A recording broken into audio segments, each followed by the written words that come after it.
Les crimes de Jeffrey Dahmer ont fait frémir le monde entier. 17 meurtres. Cannibalisme. Nécrophilie. Un homme qui avait transformé son appartement de Milwaukee en une chambre de torture érotique et même en charnier. Après un certain temps, j'ai été obligé de commettre des actes de plus en plus pervers pour satisfaire mes désirs sexuels. Dahmer a même tenté de créer des zombies sexuels vivants en leur injectant de l'acide dans le cerveau. De toute évidence, selon plusieurs, il était l'incarnation du diable en personne. Jeffrey croyait qu'il était le diable. Il se pensait aussi démoniaque que Satan.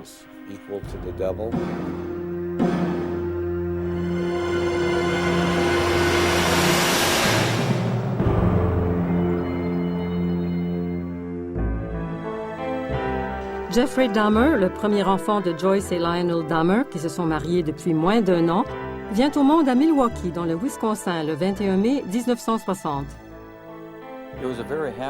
Jeff est venu au monde dans une période très heureuse. Durant quelques mois, ça a été comme si tout était nouveau. Nous étions vraiment heureux. L'avenir s'annonçait très prometteur.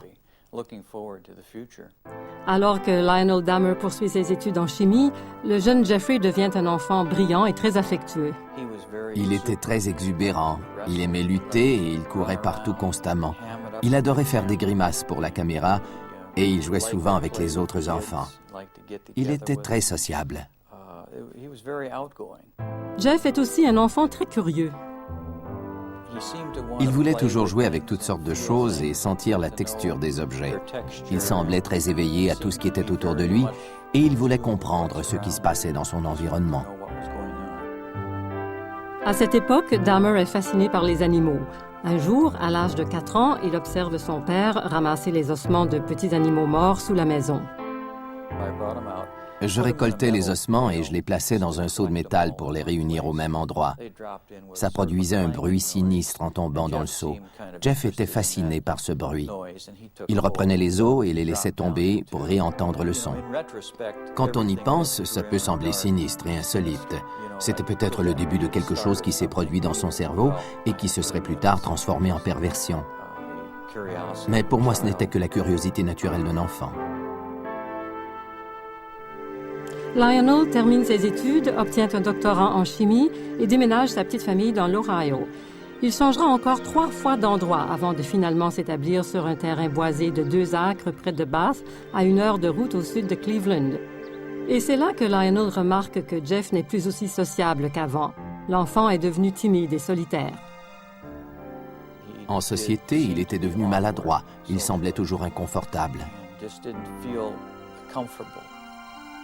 Les parents du jeune Jeffrey, âgé alors de 7 ans, lui offrent un chien qu'il appelle Frisky. L'enfant adore l'animal. Il était très à l'aise avec les gens qu'il connaissait, avec son chien et avec l'enfant du voisin. Mais il faisait preuve de timidité et de ce sentiment d'infériorité qui nous inquiétait beaucoup. Les Dahmer croient que leur fils a besoin de se sentir important au sein de la famille et ils lui demandent de choisir le nom de leur second fils. Jeff nomme son frère David. Il l'encourage également à participer à des activités avec d'autres enfants.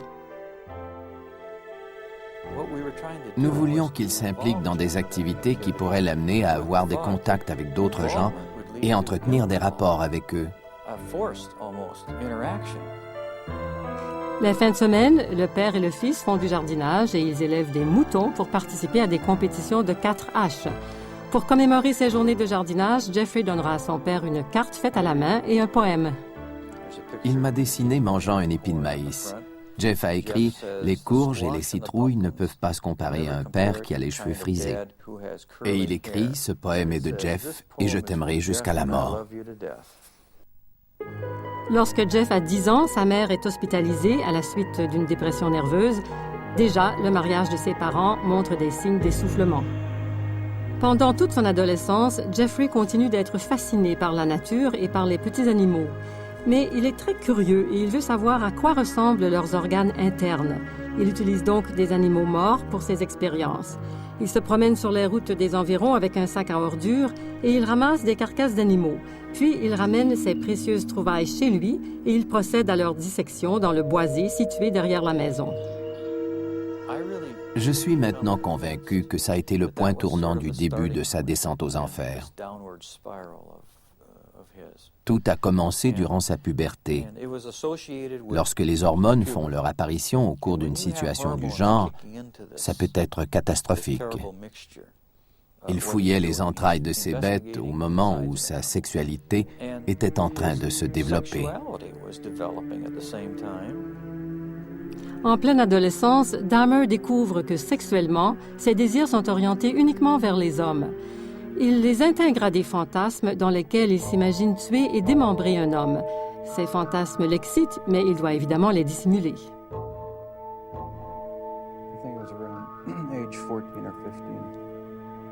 J'avais 14 ou 15 ans lorsque j'ai commencé à être obsédé par une sexualité mêlée de violence.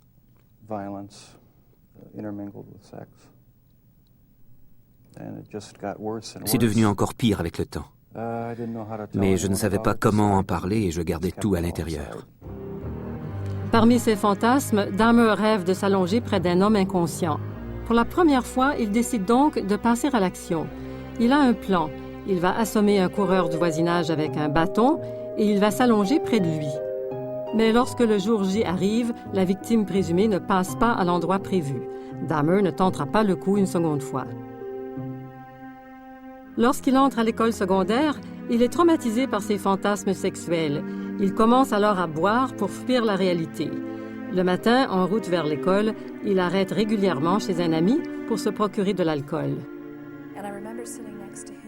Un jour, j'étais assise à côté de lui durant un cours d'histoire et il avait un petit gobelet de scotch. Je lui ai demandé ce qu'il buvait. Et il m'a répondu que c'était son médicament. Mais il était évident qu'il était ivre à 8 heures du matin. Chez lui, Dahmer constate un peu plus chaque jour que le mariage de ses parents se détériore. Lorsque leurs querelles deviennent plus violentes, l'adolescent se réfugie dans le boisé derrière chez lui et il frappe les arbres avec des bâtons.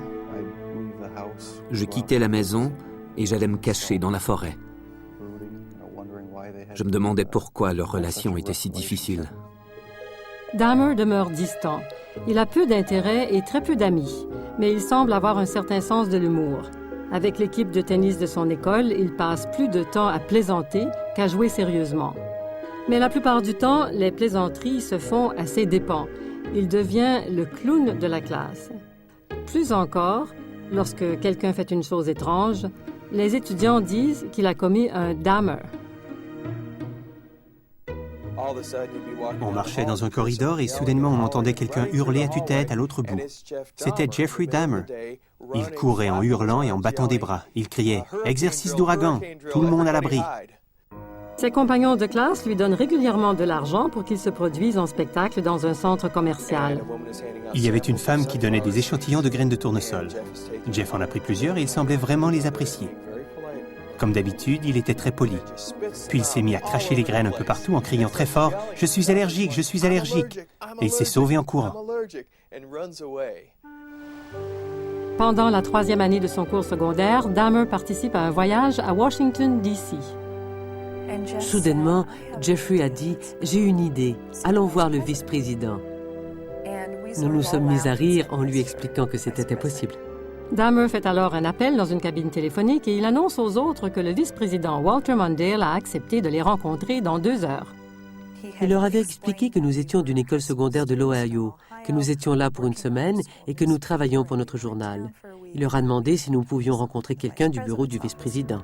L'éloquence de Dahmer a fonctionné. Il a obtenu que ses compagnons de classe puissent entrer dans l'immeuble pour rencontrer Mondale. En classe, Dahmer est un étudiant modèle. Il était poli avec les adultes et il était toujours bien habillé. Il était toujours respectueux envers ses professeurs. Il faisait ses travaux et quand il voulait, il était un très bon étudiant. À d'autres moments, il échouait parce qu'il n'était pas intéressé. Il était capable de politesse et de déférence quand il s'adressait aux professeurs. En réalité, Dahmer est en train d'apprendre comment duper les autorités. Et avec le temps, il est de moins en moins intéressé par les études. Personne ne savait ce qui se passait dans sa tête. Il ne se confiait à personne. Il n'avait aucun ami intime. À mesure que nous vieillissions à l'école secondaire, il s'est vraiment distancé de toute forme de vie sociale. À l'école de Bath, dans l'Ohio, Dahmer devient un alcoolique marginal et les autres étudiants se moquent souvent de son comportement. Il ne se liait pas aux gens et il n'avait pas vraiment de relation avec eux. Quand on ne parle plus à personne de cette façon, on ne peut pas communiquer ses sentiments et tout reste en dedans. On se réfugie dans un monde de fantasmes qui, avec le temps, finissent par sembler réels.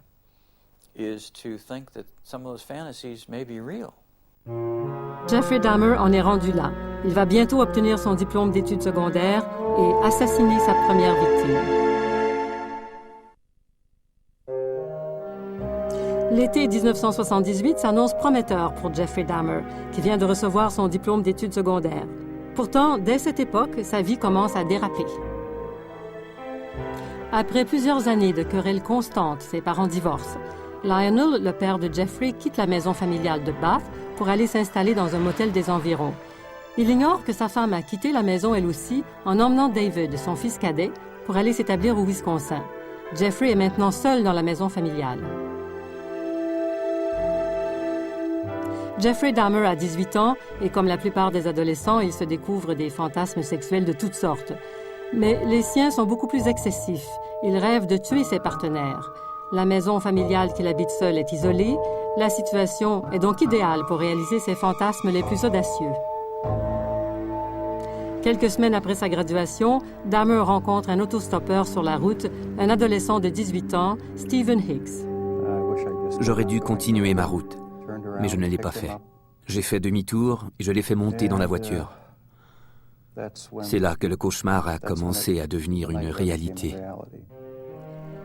Dahmer invite Hicks chez lui, les deux adolescents boivent de la bière et ils passent quelques heures à flâner.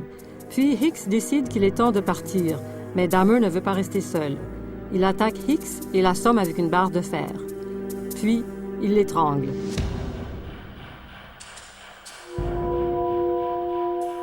Dahmer vient de réaliser son fantasme, mais il est assez lucide pour savoir qu'il vient de commettre un meurtre. Sans perdre une seconde, il cache les preuves gênantes. Il démembre le corps de Hicks à l'aide d'un couteau et avec une habileté qu'il a développée plus jeune sur de petits animaux. Puis, il place les restes de la victime dans un sac à ordures qu'il charge dans sa voiture au milieu de la nuit. Alors qu'il est en route pour le dépotoir, il est intercepté par une autopatrouille qui l'a surpris, zigzagant sur la chaussée. Le policier lui demande ce qu'il transporte et pourquoi en pleine nuit. Pour la première fois, il est coincé, mais il sait mentir. Calmement, il explique au policier qu'il est troublé de voir ses parents divorcés et qu'il n'arrive pas à dormir. Il a donc cru qu'un petit voyage au dépotoir pourrait lui changer les idées.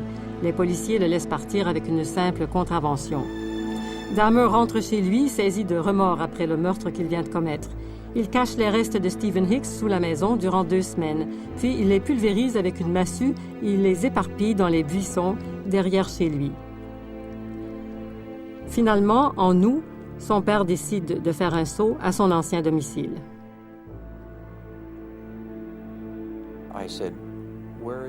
Je lui ai demandé où étaient sa mère et son frère. Il m'a dit qu'ils étaient partis. Je lui ai demandé ce qu'il voulait dire et il m'a répété qu'ils étaient partis. Le père de Dahmer revient alors s'installer dans la maison et il encourage son fils à se trouver du travail. Mais Dahmer n'est pas intéressé. Il passe ses journées à boire. Il se fait arrêter pour ivresse en public. Lionel amène son fils à une rencontre des alcooliques anonymes et il l'oblige à suivre une psychothérapie, mais sans succès. Rien ne peut effacer toute la violence et toute la terreur que son premier meurtre a généré dans son esprit. Seul l'alcool semble lui permettre un soulagement temporaire. À la fin de l'été, Dahmer est toujours sans travail. Son père lui suggère d'entreprendre des études universitaires et il inscrit son fils à l'université de l'État. Mais Dahmer passe le premier semestre complètement ivre. Il vend même son sang à des banques de donneurs pour s'acheter de la bière. Finalement, il échoue à tous ses cours et il rentre chez lui. Je lui ai dit que les portes commençaient à se fermer. Il allait peut-être trouver ce dont il avait besoin dans les forces armées. Comme pour les autres choix qu'on a fait pour lui, Dahmer s'incline passivement et s'enrôle dans l'armée. Une fois son entraînement de base complété, il part pour un hôpital de l'armée à San Antonio, au Texas, où il suit une formation d'ambulancier. C'est là qu'il en apprend un peu plus sur l'anatomie humaine. Pour une rare fois dans sa vie, il est stimulé par ce qu'il fait et il suit ses cours avec la plus grande discipline. Après 6 mois dans l'armée, il est maintenant en forme et très musclé. Plus étonnant encore, il n'est plus timide ni solitaire. Il est très sociable et il sourit constamment. Mais le changement de personnalité est de courte durée. L'armée l'envoie en mission en Allemagne où encore une fois il se réfugie dans l'alcool. Rapidement, ses supérieurs remarquent son comportement et il est chassé des forces armées. Sans même contacter sa famille, Dahmer se rend directement à Miami Beach. Il travaille dans un casse-croûte et habite un motel. Lorsque le prix de l'alcool dépasse celui du loyer, il dort sur la plage. Un soir, pendant qu'il était couché sur la plage, un rat est monté sur lui et il a été terrifié. C'est là qu'il nous a appelés pour nous demander de l'argent. Je lui ai dit que nous n'allions pas lui envoyer de l'argent, mais un billet d'avion. Je suis allé le chercher à l'aéroport Hopkins de Cleveland et il était très souriant. Je me suis approché de lui et j'ai vu qu'il ne souriait pas parce qu'il était heureux, mais parce qu'il était ivre. Durant 1 an, Lionel Dahmer tente d'aider son fils alcoolique, mais en vain. Il l'envoie habiter chez sa grand-mère près de Milwaukee. Chez elle, Jeffrey semble trouver une certaine stabilité et il essaie de changer sa vie. Il cesse de boire et va régulièrement à l'église avec sa grand-mère. Il s'efforce de combattre ce qu'il perçoit comme des désirs homosexuels immoraux qui l'ont conduit à ses fantasmes meurtriers. Il trouve même un emploi. Il travaille d'abord dans une banque de sang, puis la nuit comme brasseur de chocolat dans une confiserie. Mais son nouveau style de vie pieux et bien pensant ne dure pas très longtemps. Après 3 années paisibles passées chez sa grand-mère, Dahmer se retrouve confronté à ses propres peurs. À la bibliothèque, un homme lui donne un message dans lequel il lui offre des faveurs sexuelles. Dahmer refuse, mais il avouera plus tard que l'incident a été marquant pour lui, éveillant des désirs sexuels profondément ancrés. Il souhaite être avec un homme soumis qui lui permettra d'assouvir ses besoins sexuels, mais il n'est pas du tout préoccupé par les besoins sexuels des autres. Dahmer commence ses activités avec un partenaire très obéissant. Il vole un mannequin dans un magasin. Il l'utilise pour se masturber jusqu'au jour où sa grand-mère découvre l'étrange objet dans un placard et insiste pour qu'il s'en débarrasse. Pendant ses soirs de congé, il explore le milieu homosexuel de Milwaukee en visitant des boutiques érotiques et des saunas fréquentés par des hommes à la recherche d'aventures sexuelles anonymes. Pour s'assurer l'obéissance de ses partenaires, il leur offre des boissons auxquelles il ajoute des somnifères. Une fois son partenaire inconscient, il s'allonge près de lui. Il écoute les battements de son cœur et les bruits de son estomac. Mais ses aventures prennent fin brusquement lorsqu'un homme, victime d'une surdose, passe 1 semaine à l'hôpital. Dahmer est même chassé de l'établissement pour toujours. C'est alors qu'il découvre les bars gays de Milwaukee, un territoire qui va bientôt devenir son terrain de chasse préféré. Jeffrey Dahmer a presque 30 ans lorsqu'il décide de demeurer à Milwaukee. Il habite chez sa grand-mère pendant qu'il explore les bars gays de la ville. Personne ne se doute que le jeune homme solitaire aux allures d'adolescent est sur le point de devenir un psychopathe et un meurtrier en série. Il tirait beaucoup de plaisir à contrôler son petit univers sans que personne ne se doute de quelque chose. Il était maître de son propre monde. Dahmer pouvait se mêler à n'importe quel groupe sans qu'on le soupçonne d'être fou ou d'être un meurtrier. C'est pour cette raison qu'il a eu autant de succès. Il avait un certain charme. Il a du succès dans les boîtes gays de Milwaukee. Beaucoup de gens nous ont dit qu'il était considéré comme un bel homme dans la communauté gay. Plusieurs le trouvaient très séduisant. De nombreuses personnes nous ont dit qu'il était le genre d'homme qu'on avait envie de dorloter. Mais Dahmer exige beaucoup des hommes qu'il fréquente. Il recherchait des hommes avec un physique très précis. Il préférait les hommes minces et musclés et à la peau très lisse. La race n'avait aucune importance pour lui. S'il trouvait l'homme séduisant, il essayait de l'avoir. En novembre 1987, Dahmer rencontre un homme de 25 ans nommé Steve Toomey dans une boîte du centre-ville. Après avoir consommé quelques verres, il quitte le bar pour aller passer la nuit à l'hôtel. Et Dahmer utilise une de ses vieilles astuces pour s'assurer que Toomey sera très soumis. J'ai mis quelques somnifères dans son verre pour qu'il ne soit pas conscient. Je voulais seulement passer la nuit avec lui. Le lendemain matin, à mon réveil, mes bras étaient couverts d'ecchymose. Sa poitrine l'était aussi, et un filet de sang s'écoulait de sa bouche. Il était suspendu au bord du lit. Je ne me rappelle pas l'avoir tué, mais c'est probablement ce qui est arrivé. Mais Dahmer ne panique pas. Il court acheter une grosse valise, retourne à l'hôtel et y place le corps de Toomey. Il embarque le tout dans un taxi et il retourne chez sa grand-mère. C'est dans le sous-sol qu'il dépèce le corps de Toomey. C'est là que je suis devenu vraiment obsédé. Après son deuxième meurtre, il a décidé de ne plus réprimer ses désirs sexuels. Il est déterminé à se satisfaire en cédant à ses pulsions. À partir de ce moment-là, sa vie est devenue une poursuite constante de plaisirs érotiques. Dahmer veut maintenant réaliser ses fantasmes en contrôlant totalement sa victime. Il ne veut plus se contenter d'un partenaire soumis pour une nuit. Il veut que ces hommes lui restent soumis pour toujours. Il retourne dans les boîtes gays avec un but précis, assassiner et dépecer les hommes qu'il rencontre. À l'arrêt d'autobus, près du 219, il rencontre le jeune James Doc Stater, de 14 ans, et il lui offre 50 $ pour passer la nuit avec lui. Il monte dans un autobus pour se rendre chez la grand-mère de Dahmer. Une fois chez elle, il profite du sommeil de la femme pour échanger des fellations. Finalement, Dahmer drogue et étrangle l'adolescent, la méthode habituelle. Chose étrange, il a dit qu'il n'avait jamais eu envie de blesser qui que ce soit. Que la seule raison qui l'avait poussé à étrangler toutes ses victimes, c'était qu'en plus d'en tirer une impression de puissance et de découvrir le plaisir de commettre un meurtre, la strangulation était la façon la plus humaine de les tuer. Dahmer cache le corps de l'adolescent dans le sous-sol et continue à avoir des relations sexuelles avec le cadavre durant une semaine. La plupart des tueurs en série sont des déviants sexuels qui sont aussi des sociopathes psychologiques. Ils tuent pour soulager leurs pulsions sexuelles. Dahmer était différent. Il était un véritable nécrophile. Il voulait avoir des relations sexuelles avec des personnes inconscientes ou décédées. Lorsque le corps de Doc Stater commence à se décomposer, Dahmer le démembre dans le sous-sol près du drain de plancher comme il l'avait fait avec Toomey. Puis il replonge dans l'alcool, particulièrement les soirs où il veut tuer quelqu'un. Il est complètement ivre lorsqu'il frappe ses victimes. Il buvait beaucoup parce qu'il était tout de même très conscient. Il savait faire la différence entre le bien et le mal. 2 mois après le meurtre de Doc Stater, Dahmer rencontre un homme de 21 ans nommé Richard Guerrero dans un bar de Milwaukee et il lui offre de l'argent pour passer la nuit avec lui. Avec le même rituel, il drogue l'homme et l'étrangle. Puis il passe quelques heures avec son corps avant de le découper. Enfin, il place les restes de la victime dans des sacs à ordures pour la cueillette du lendemain.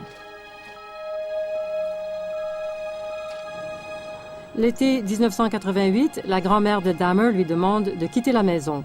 Elle en a assez de ses sorties tardives, du mannequin dans sa chambre à coucher et de toutes ces odeurs infectes qui émanent du sous-sol. Dahmer loue alors un appartement dans l'ouest de Milwaukee. Tout de suite, sa vie prend une tournure encore plus sinistre. Il approche un garçon de 13 ans dans la rue et l'invite chez lui. Une fois à l'intérieur, Dahmer tente de caresser le garçon, mais celui-ci est effrayé et il s'enfuit rapidement. Dahmer est reconnu coupable de voies de fait simples, rien d'autre. On ignore toujours qu'il a commis des meurtres. Le juge le condamne à 1 an de liberté surveillée. Il doit passer ses nuits en prison et continuer à travailler à la confiserie. Durant les 10 jours précédant le début de sa sentence, Dahmer frappe encore une fois.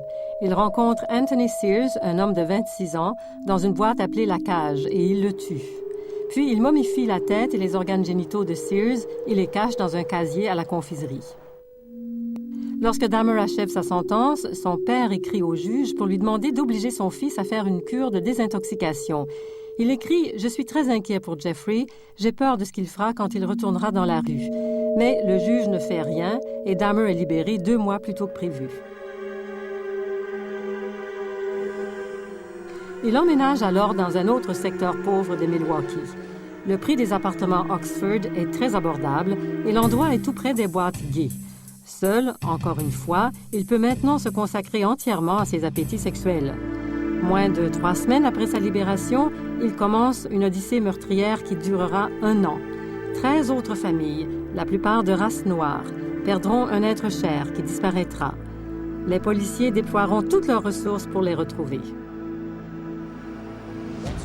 Lorsque Dahmer a commencé à commettre ses meurtres en série, il a investi toutes ses ressources, tout son temps et tout son argent dans cet univers secret, où il assassinait des gens et les gardait ensuite. À plusieurs reprises, il a tenté de combattre ses pulsions meurtrières. Il se promettait de ne plus jamais recommencer. Mais quelques semaines plus tard, il retournait dans les bars à la recherche d'une nouvelle victime. Une de ses victimes réussit presque à s'évader. Dahmer drogue Conérac Synthasamphone, 14 ans, le frère du garçon qu'il a dénoncé auparavant. Pendant que l'adolescent dort, Dahmer sort acheter de l'alcool. C'est alors que Conérac se réveille et qu'il sort dans la rue, complètement nu, en titubant. Inquiète pour le pauvre garçon, une voisine appelle le 911. Okay, hi, I'm on 25th and State, and this is young man. He is butt naked. He has been beaten up. He is very bruised up. He can't stand. He's study fall out. He is butt naked. He has no clothes on. He was really hurt. Lorsque les policiers parviennent sur les lieux, Dahmer est de retour avec ses bouteilles de bière. Comme il l'a fait après son premier meurtre dans l'Ohio, il invente une histoire. Il raconte aux policiers que Conérac était son amant et qu'il avait trop bu. Puis, il les conduit dans son appartement et leur montre les photos qu'il a faites de l'adolescent. Il prouve ainsi sa relation intime avec lui. Convaincus de la majorité du jeune garçon, les policiers le confient aux bons soins de Dahmer. Il rapporte l'incident comme une querelle d'amoureux. Encore une fois, Dahmer réussit à garder le secret sur tous ses meurtres.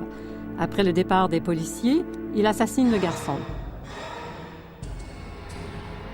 Les corps s'accumulent de plus en plus dans l'appartement de Dahmer. Il achète un contenant de 250 litres qu'il remplit d'un acide très puissant et il y dissout les membres et les torses de ses victimes. Après quelques semaines dans l'acide, les restes humains forment une sorte de liquide épais dont il dispose en le déversant dans le drain des toilettes ou de la baignoire. Pour d'autres victimes, Dahmer fait bouillir les membres pour que la peau s'en détache facilement. Une odeur infecte envahit rapidement l'immeuble et plusieurs locataires savent que cette odeur étrange provient de l'appartement de Dahmer. J'ai dit à mon mari que Jeffrey faisait cuire quelque chose de très étrange et qu'il n'achetait jamais rien à l'épicerie. Ce qu'il faisait cuire sentait les chitlins. Un mets fait avec des intestins de porc. Ça ne sent pas très bon quand on les fait cuire. Dahmer est un solitaire pathologique. Il ne veut pas que ses partenaires sexuels le quittent, même après leur mort.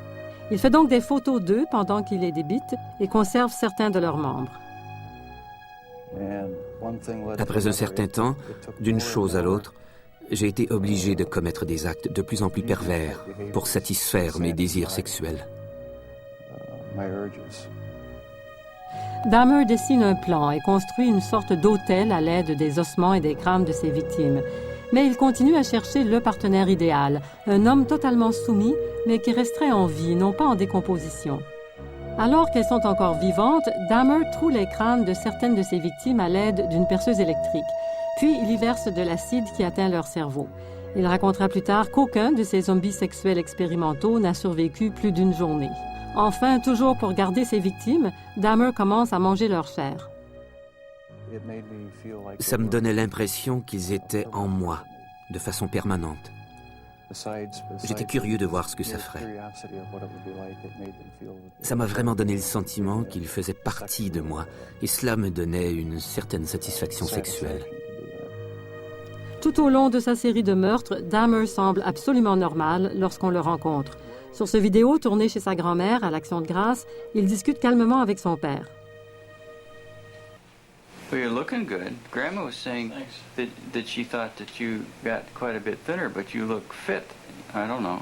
Well, I've been surviving mostly on McDonald's food. It's just so much easier just to pop into the restaurant. But yeah. Like I've said before, it gets too expensive and It does. I have to start eating at home more. It's amazing how he could sit there. C'est étonnant de voir comment il pouvait demeurer assis là, calmement, propre et élégant, à discuter intelligemment de son travail. Hopefully about his job, intelligence.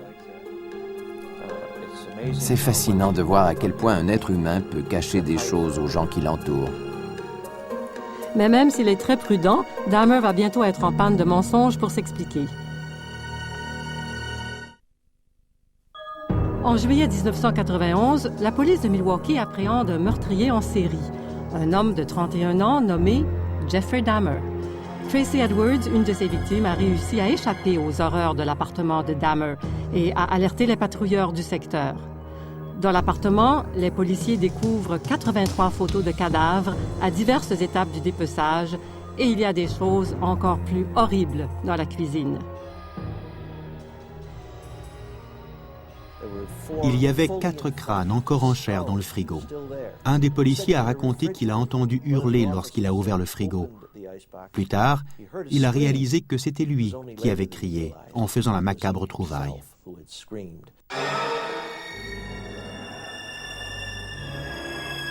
Des caméras de télévision tournent des images pendant qu'on sort les restes des victimes de l'appartement. On transporte les torses des 3 hommes remisés dans le contenant de 250 litres. Un congélateur rempli de membres humains, de morceaux de chair et des marmites pleines de mains et d'organes génitaux momifiés. Cette fois-ci, Dahmer ne peut pas mentir pour s'en sortir. Il marchait comme un homme résigné. Il avait les épaules courbées, la tête basse, il transpirait abondamment et il gémissait en produisant un bruit étrange, un peu comme les pleurs d'un enfant.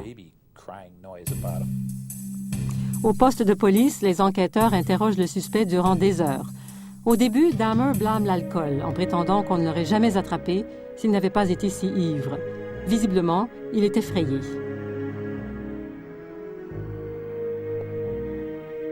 Dans la salle des interrogatoires, Dahmer avait l'air terrifié, presque hystérique. C'était le premier soir et il dégrisait. Il commençait à réaliser que c'était fini pour lui. Il a pleuré à plusieurs reprises et il est devenu enragé. Il voulait se suicider. Il s'est levé et il a bondi dans tous les sens. Une fois dessoulé, Dahmer raconte les détails les plus sordides de ses atrocités. Il nous a dit qu'il allait nous raconter des choses qui nous rendraient célèbres. Je lui ai expliqué que rien de ce qu'il avait à dire ne pouvait m'étonner. Il a répondu en riant « Attendez de savoir ce que j'ai fait ». Dahmer passe 6 semaines avec les enquêteurs à leur raconter comment il a assassiné 17 hommes. Ses aveux font 159 pages. Il semble même soulagé de pouvoir enfin raconter les méfaits qu'il a commis depuis 13 ans.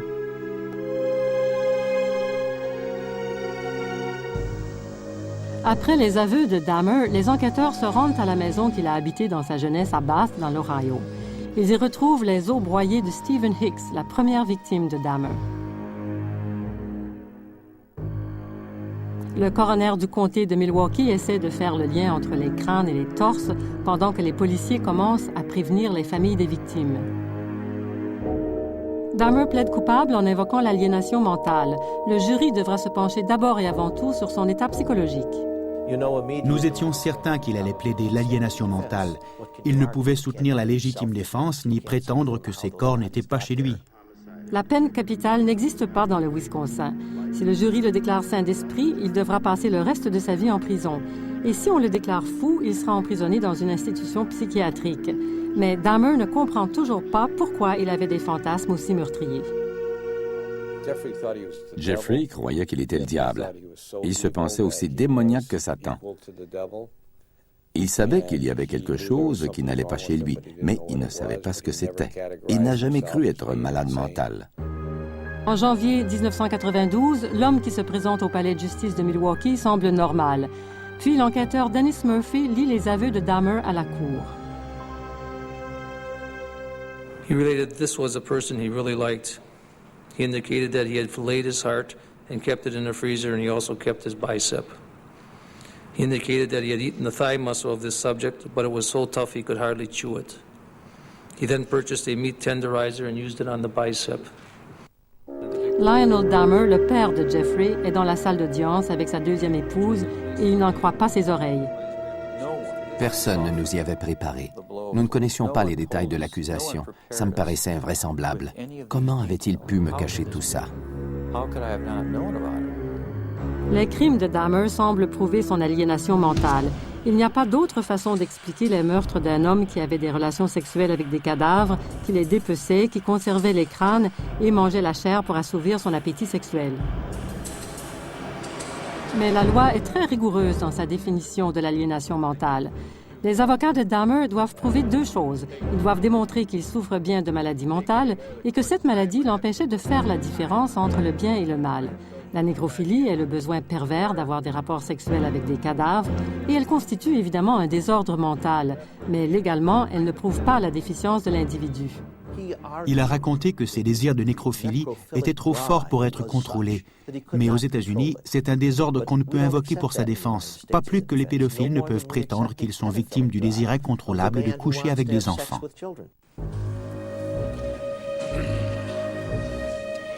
Ladies and gentlemen of the jury, I understand you have arrived at verdicts in this matter. 10 des 12 jurés jugent que Jeffrey Dahmer est légalement sain d'esprit. Des membres des familles des victimes demeurent assis calmement pendant que les autres pleurent. Avant de prononcer la sentence, le juge leur permet de s'exprimer librement. Jeffrey, I hate you! I hate you! This is out of control! Don't Jeffrey, I kill you! I can't take my I kill you! Let me kill you! Une fois l'ordre rétabli, Dahmer parle publiquement pour la première fois. I feel so bad for what I did to those poor families, and I understand their rightful hate. I have seen their tears, and if I could give my life right now to bring their loved ones back, I would do it. I am so very sorry. Plusieurs doutent de la sincérité de Dahmer. On se demande si quelqu'un qui a tué de façon aussi désinvolte a suffisamment de conscience pour éprouver des remords. Le juge condamne Dahmer à une sentence de 937 ans de prison, mais il ne purgera sa peine que quelques années.